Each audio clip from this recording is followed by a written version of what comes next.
I'll never forget the conversation I had with my father when I told him I was engaged.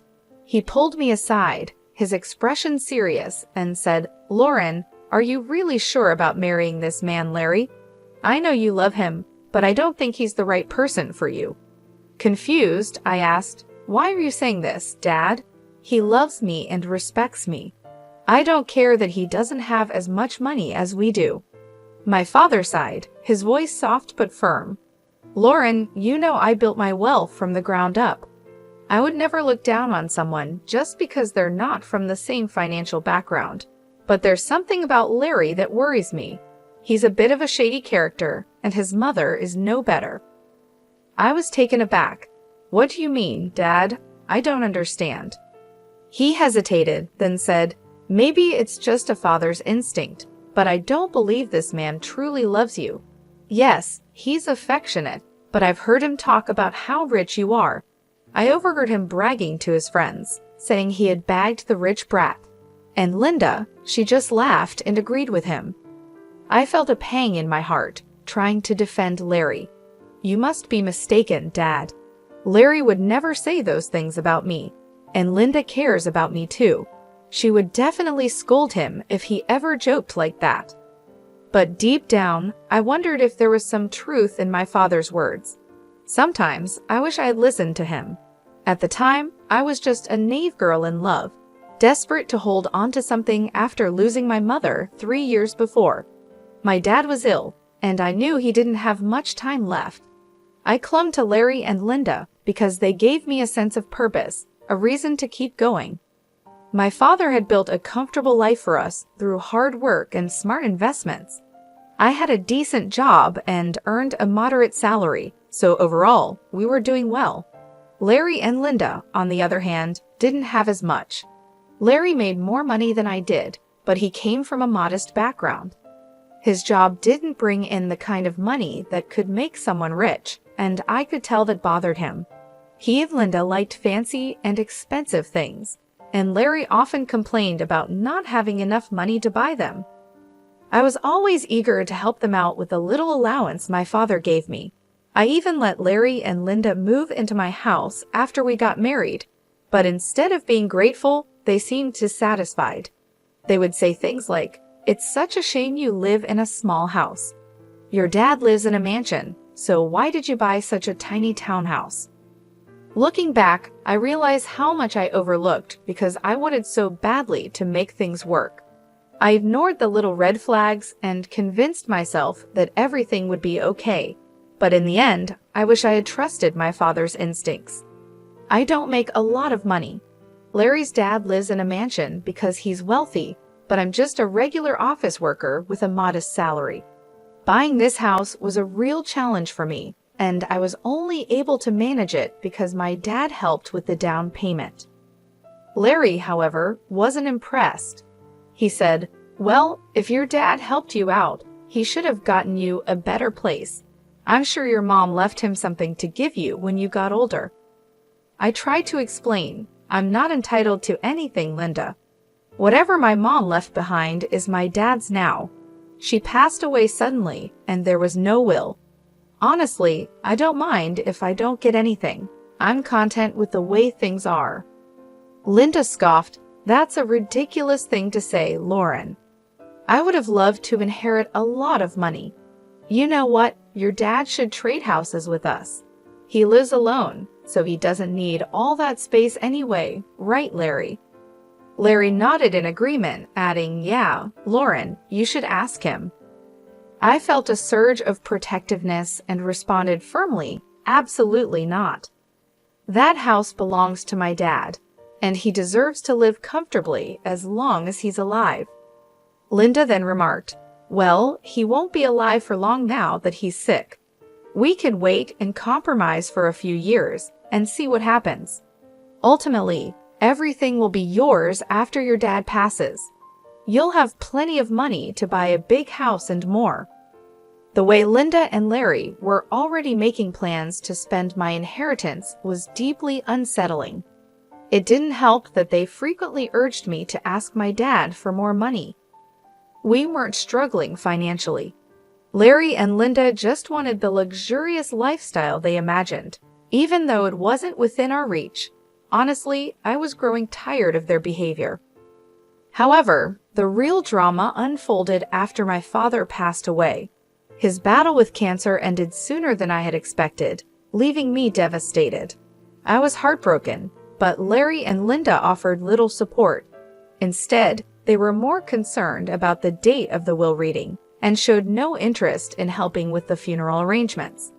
To make matters worse, they even refused to attend the funeral, saying that my dad was no one to them. At that moment, I was overwhelmed with grief and anger. My dad's warnings kept echoing in my mind, and I couldn't help but feel suspicious of Larry and Linda. I began to doubt their intentions, wondering if they had ever truly cared about me or if they were only interested in what they could gain. I was starting to worry that Larry and Linda were only interested in my inheritance. When it came time for the reading of the will, they weren't allowed to be present, and they were furious.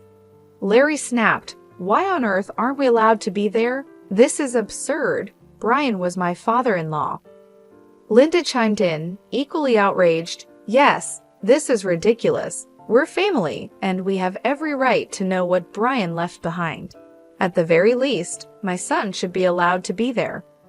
I tried to keep calm and explained, "Your son isn't mentioned in the will, Linda, so he doesn't have the right to be there. Why are you two so fixated on the inheritance? You didn't even bother to come to the funeral." It was ironic how suddenly my dad mattered to them when it came to the possibility of getting some money. I was really annoyed with both Linda and Larry, but what made things worse was how relentless they were. As soon as I got back from the will reading, they pounced on me, eager for details. They weren't allowed to see the will themselves, and that only made them more persistent. I was struggling with the grief of losing my father, but instead of offering any words of comfort, they were only interested in one thing. Linda asked bluntly, "So, we've been wondering for a while now. How much inheritance did you get from your parents? You must have received a lot of money. Tell us how much."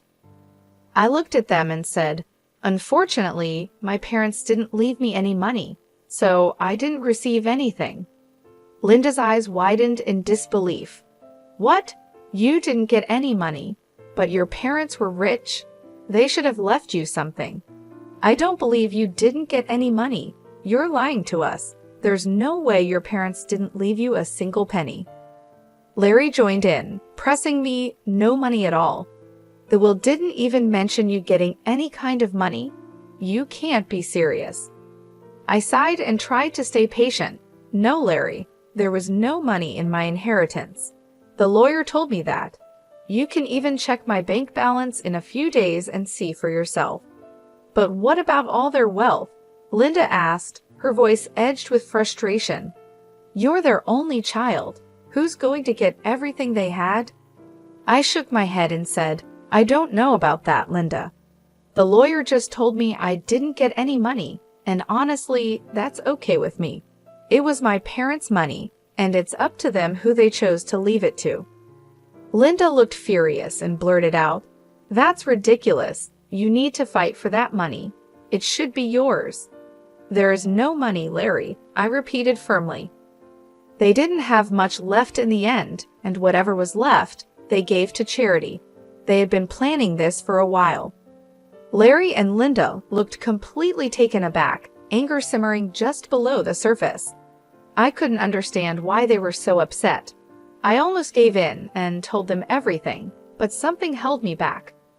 There was a growing doubt in my mind that my husband and mother-in-law were up to something that wasn't in my best interest. I decided to wait and see how they would react, but they didn't let up. Larry and Linda kept pressuring me for more information, as if they didn't believe what I had told them. The more they pushed, the more uneasy I felt, sensing that there was more to their behavior than just disappointment over the inheritance. I decided enough was enough. I told them firmly that I didn't get any money, and even offered to show them my bank account in a few days.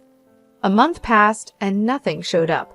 During this time, Larry became more distant and stopped being affectionate. He was always checking my account and constantly hounding me for information about my inheritance. It became clear where this was heading. Finally, one day, I decided to put an end to it. I showed them my bank statements and said, "See, I told you that I didn't receive anything. I'm not hiding any secret inheritance money from you. Do you believe me now?" Larry looked at the statements and said, "Wow, our years of hard work just went down the drain then.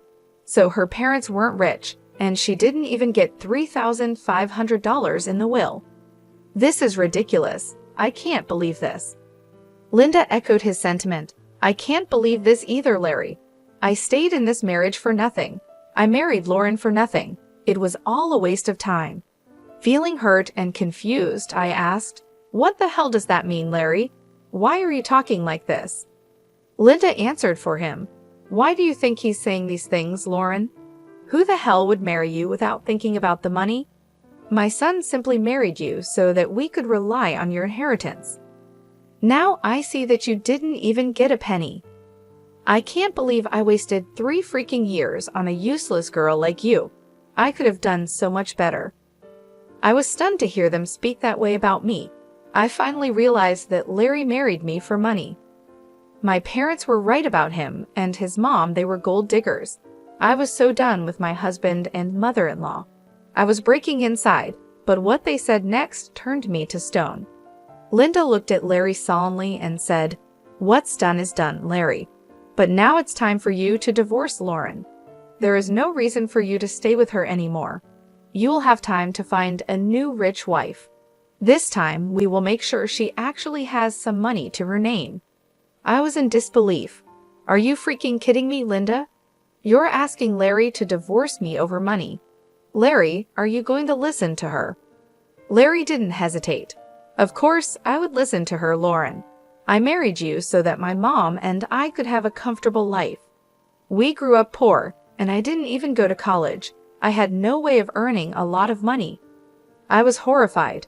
"So you pretended to love me and tricked me into marrying you?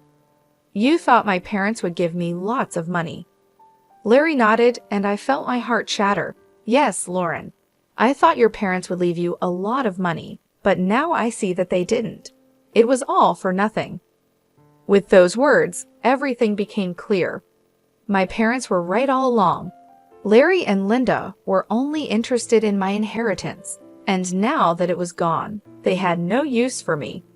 I knew I had to leave them and start a new life, free from their greed and deception. I was willing to share everything with Larry, believing that our marriage was built on love and trust. But when he spoke, I realized how wrong I was. "Yes, that's what I thought too," he said coldly. "It was the only way I could give my mom the life she always wanted. But now, I see that my efforts were pointless. Mom's right, I need to divorce you and keep looking." His words hit me like a ton of bricks. The casual, almost indifferent way he talked about ending our marriage made me question my own sanity. How could he be so detached, so unfeeling? Linda and Larry continued to voice their frustration, complaining about the marriage and about me, but I stopped listening. I was too overwhelmed, too lost in my thoughts, trying to process what they had just said.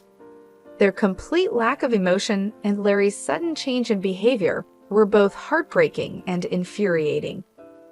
At first, I felt a wave of anger rise up inside me. I wanted to scream, to throw things, to let out all the pain and frustration that had been building up. But instead, I took a deep breath and remained calm. "Okay then, Larry," I said quietly. "If a divorce is what you want, you'll get it. I've never been one to refuse your demands, so I might as well give in to this one as a last favor." Linda, sensing an opportunity, quickly added, "So you'll agree to a mutual divorce? It'll save us both a lot of money. And don't even think about trying to get alimony from my son. We'll fight you every step of the way. It's best if you just agree to this." I nodded, realizing that I didn't have much choice. "You're right, I don't have a lot of money right now, so I've decided on something. I'll agree to a mutual divorce, but only if you sign a clause stating that we won't share any of our assets. We'll each walk away with what we have, and nothing more." Larry agreed without hesitation. "That's not a problem at all. You don't have much, and neither do I at the moment. If you can forego alimony, I'll sign the divorce papers and won't claim anything from you." We discussed the details of the divorce, making sure we were on the same page. I could see the relief on their faces. They were both happy that I wasn't making a fuss. I guess they didn't expect me to be so calm about it. But the truth was, ever since that day, I had been crying on my way to and from work. I would sit in the parking lot of my office, crying for an hour before and after work, trying to pull myself together. Larry never noticed my puffy eyes, never asked why I was leaving early for work or coming home late. Linda didn't even bother looking at me after she found out I had no money. Their behavior only made me more determined to get out of the marriage as soon as possible. I knew I had to stay strong and move on with my life. Even though it hurt deeply, I was ready to close this chapter and start anew. The way they treated me, the way they were more interested in money than in our relationship, made me realize that I deserved better. I deserved to be with someone who loved me for who I am, not for what I could offer them financially. In the end, I agreed to the mutual divorce, and I made sure that we each kept our own assets. It was a painful process, but I knew it was the right decision. I had to let go of the life I thought I had and focus on building a new one, free from the greed and deception that had poisoned my marriage. I decided that I needed some space from Larry and Linda, so I had them move out of my house and into a rented place nearby. They settled in quickly, and while we waited for the divorce to be finalized, Larry kept his word and didn't demand a share of my house. I also didn't ask for any alimony. In his eyes, it was a fair deal, but I had no idea how much I had underestimated the situation. The truth of it all came to light on the day our divorce was finalized. I went over to their new place to drop off my wedding and engagement rings. When I handed them over, I said, "Larry, I just wanted to return these to you. This marriage only brought bad times into my life, and I don't want to keep any reminders of it." Larry looked at me surprised. "Are you sure you want to return them? You might need the money someday."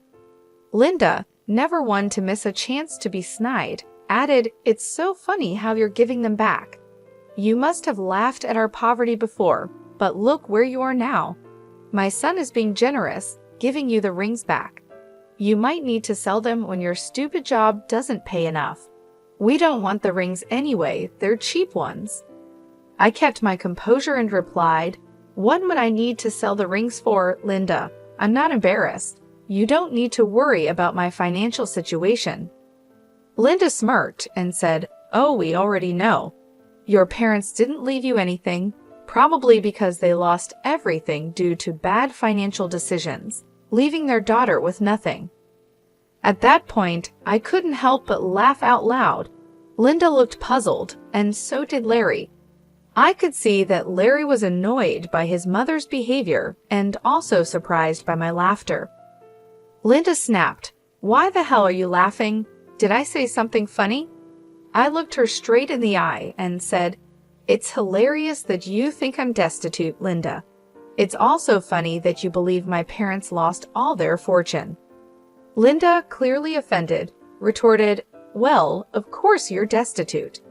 Your parents didn't even leave you a penny. They must have messed up and ruined your life by not leaving you an inheritance." I smiled and said calmly, "I never said I didn't receive an inheritance, Linda. I simply told you that I didn't get any money.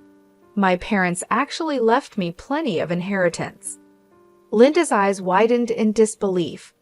"What do you mean you have an inheritance? I'm so confused." I continued, "My parents could see through you and Larry for what you are, little gold diggers, so they made a secret clause in their will. It stated that I wouldn't receive any monetary inheritance right away. Instead, I was given something much more valuable." Larry, now clearly agitated, asked, "What are you talking about? What did they leave you?" I looked at them both and said, My parents left me this entire neighborhood as my inheritance." Linda and Larry were stunned. Linda stammered, "What? You own this neighborhood now? How is that possible?" "We would have known about your inheritance if that were true. We even signed the lease with an estate manager who didn't tell us the name of the owner." I explained, "My parents wanted me to wait for a year before I could take full control of the properties, so everything was kept quiet. But now I own this entire neighborhood, including the place you're living in."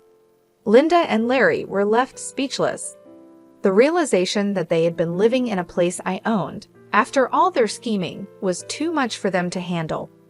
The tables had turned completely, and they were finally exposed for who they truly were. I turned to leave, feeling a sense of closure and satisfaction. I had seen through their greed and managed to come out stronger on the other side. Now I was ready to move on and build a new life, free from their manipulation and lies. I got my inheritance, and my parents wanted me to test if you were with me for love or money. Well, you both failed the test, so now you won't get anything from me. The estate manager was put in charge by my parents to take care of the property before I inherited it. They were very smart, you know."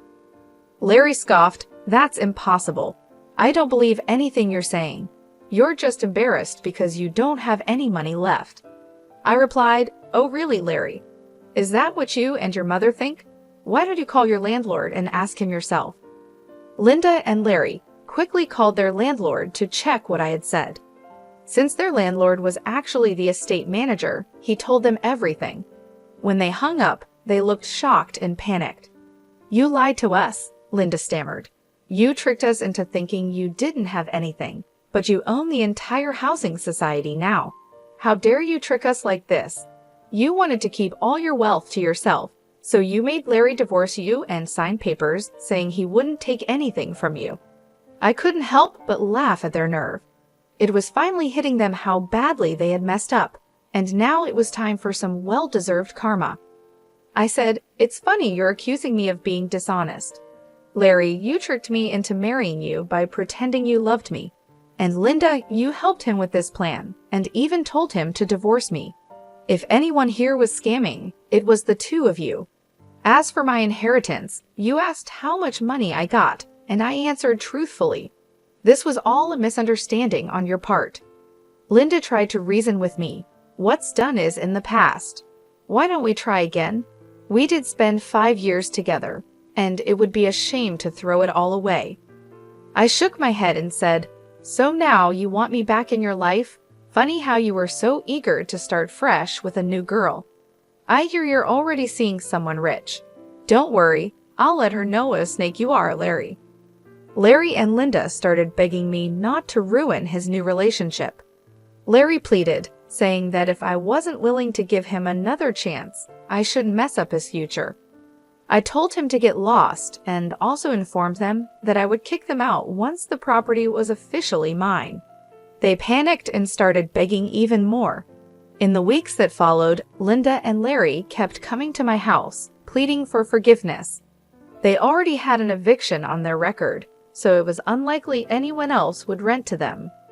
The only reason they were still staying on my property was because I had asked the estate manager to allow it. I also contacted Larry's new girlfriend and told her everything. She was horrified by what Larry and Linda had done and broke up with him immediately. She even showed me the text messages as proof. After this mess, Larry and Linda came over, yelling at me and calling me names. I quickly called the police and had them removed from my property.